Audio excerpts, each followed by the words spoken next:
Die Analogtage 2024 für alle Menschen, die das Analoge lieben in Deutschland, in Österreich, in der Schweiz. Deswegen kann ich hier auch Deutsch sprechen. Ich mache aber jetzt in diesem Slot eine Ausnahme, sehr, sehr gern, denn wir haben ein wichtiges Thema zu besprechen. Wir haben es heute schon eben erlebt an diesen Analogtagen, also heute, morgen wird es ein sehr ähnliches Bild sein. Es scheint eine sehr männlich geprägte Welt zu sein. Da muss ich auch nur an mir herunterschauen, dass ich merke, es scheint so zu sein, aber das ist falsch. Wenn wir ein bisschen genauer hinschauen, dann sehen wir, dass Frauen nicht nur diesen analogen Musikgenuss sehr schätzen, sondern genauso auch in dieser Branche arbeiten. Sie ist angetreten, diese verschiedenen Stellen im Prozess von der Aufnahme über das Schneiden bis hin zum Pressen der Platten sichtbar zu machen. Also Frauen darin sichtbar zu machen. Für all die hat sie eine Plattform gegründet. Es geht um Women in Vinyl. Herzlich willkommen, welcome to the show, Jenn D'Eugenio. Did I pronounce it right? D'Eugenio? You did, yes. Yes. Thank you so much. Where are you right now? I am actually in Austin, Texas in the US, and Wow. I am at work, which is Gold Rush Vinyl. So, welcome to Cologne Nippes. Yeah? Thank you. Jenn, you embarked on a remarkable journey as a young woman. You aim to support women in this really male-dominated industry. First, let's talk about you. How did your fascination with vinyl begin? Well, my parents had vinyl when I was growing up, so I always used to play with it, look at it, enjoy the artwork. And when I was old enough to start buying, to make my own money, I started buying my own records. And since then, I've amassed quite a large collection. When I was in school, though, there was never anybody that said, why don't you work at a record label or work in music in some way? And since I wasn't a musician myself, I went into design. So I used to design clothes. And then I eventually found my way to records when record pressing plants started opening again. And it was sort of the dream career I never knew existed. And so I've been doing that ever since. Yeah, and you must have noticed early on that there weren't many women around you, right? Right. So when I started working in the industry, I worked at Furnace Record Pressing, which is in Washington, D.C. It's now owned by Metallica. And as soon as I started getting into the industry, I found there were so many women that were doing really exciting things behind the scenes, but you never heard about them. And the perception of vinyl, especially in popular culture at the time, was really very male focused. And so I started a blog that highlighted these women and their journeys into this industry. And since then, it's grown into a nonprofit where we create scholarships and other opportunities for women and minority groups. Yeah, that was in 2018. So you took the plunge and founded this network that we are discussing today. What is Women in Vinyl? How did it start in 2018 and how did it evolve?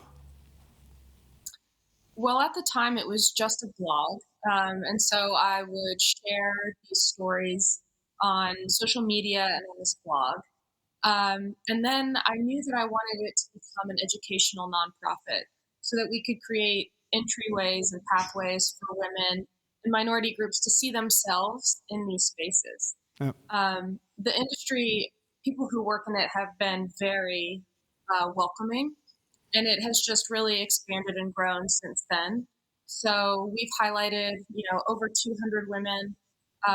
We've created a scholarship opportunity with Berklee College of Music, as well as had interns who have started at pressing plants and now work full time. So we're only continuing to grow and expand here. Mm-hmm. And do you operate internationally or only within the US? We are. We were just actually in the Netherlands for the Haarlem Vinyl Festival. Yeah, our neighbors Germany. That was So, yes, we are expanding internationally. We also have some board members that are overseas and mainly in the UK at this time. But, hopefully with opportunities like this and the Harlem Vinyl Festival, we can continue to grow in that way. Yeah. What different roles and tasks are involved in the vinyl record industry? Are you focusing on artists or on technicians, sound engineers, press plants? Yeah, so there's a lot of great organizations that focus on the musician. So we actually focus on physical media, Mhm. and we're the only nonprofit that is really doing that, especially for diversity. So we do every part of the process from sound engineers and cutting all the way through to record stores and distribution. So we're really focusing on all the different steps on how your records get made and into your hands. And why do you think there are so few women in especially this industry? Well, I think part of it is that I think globally, when it comes to science, technology, engineering, and math or STEM, those programs are often not geared towards women. And Mm. I think most of the women that I find in this industry have found their way here by chance. It was something that they enjoyed or kind of found their way into another way. Um, and so that with this barrier to entry, I feel like sometimes with some of the higher end audiophile community in particular, there can be um, a, a, a divide where if you don't already know or are perceived to know, it feels scary for people to ask. Yeah. And so we're trying to break that down because at this point, we need the next generation to continue to learn these trade skills, or we can't continue moving this industry forward.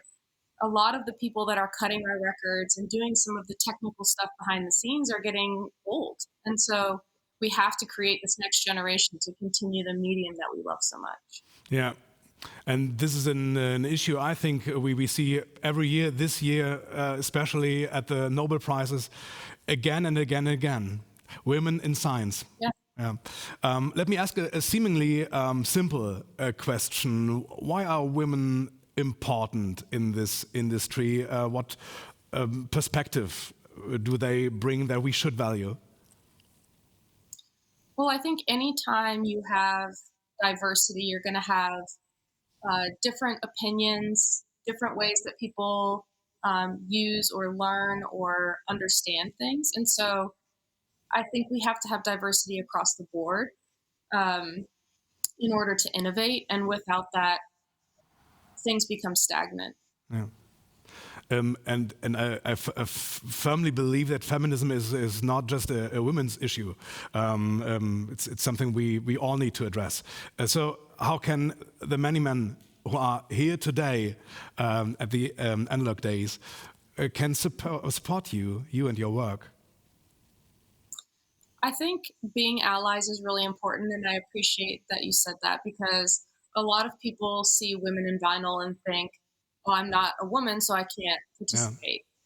But our goal is to be the women who are sharing this information and knowledge and growing this industry. So I think that being allies is just a first step, spreading the word. I mean, it's easy to even just recommend someone for us to feature. If there are opportunities within your companies or within your space to highlight what we're doing or consider collaborations, I think that that's an easy way to be involved. Yeah.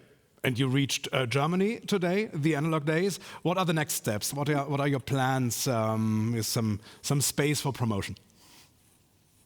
Well, we have a book that just came out this year. Our goal is to take that book into programs and colleges that have audio programs already and use it as sort of a jumping off point to allow those programs to expand into things like lacquer and lathe cutting and maybe some other areas within the vinyl manufacturing process. It's such an easy lead in. Yeah. Check out our podcast. There's a ton of misinformation out there. Obviously, you all are spreading the good word, but definitely check that out. We have everything from mastering, cutting, like more in the weeds than you would ever want to get, but it's fun and has a lot of interviews with people in this industry. Ja, also und auch für alle unsere deutschen Zuschauerinnen, Zuschauer, German Visitors, wer mehr wissen will über Women in Vinyl, gibt natürlich die Adresse womeninvinyl.com. Alle wichtigen Dinge dort, Projekte übersichtlich zusammengefasst, eine gute Seite. Jenn, thank you and best of luck on your journey. You have the support from Germany. Thank you so much for having me. Thank you for your time. So, all the best. Viele weitere Themen auch hier auf unserer Seite der Analogtage und natürlich das große Konzert, auch die Konzerte der vergangenen Jahre auf konzerte.analogtage.de. Meine größte Empfehlung.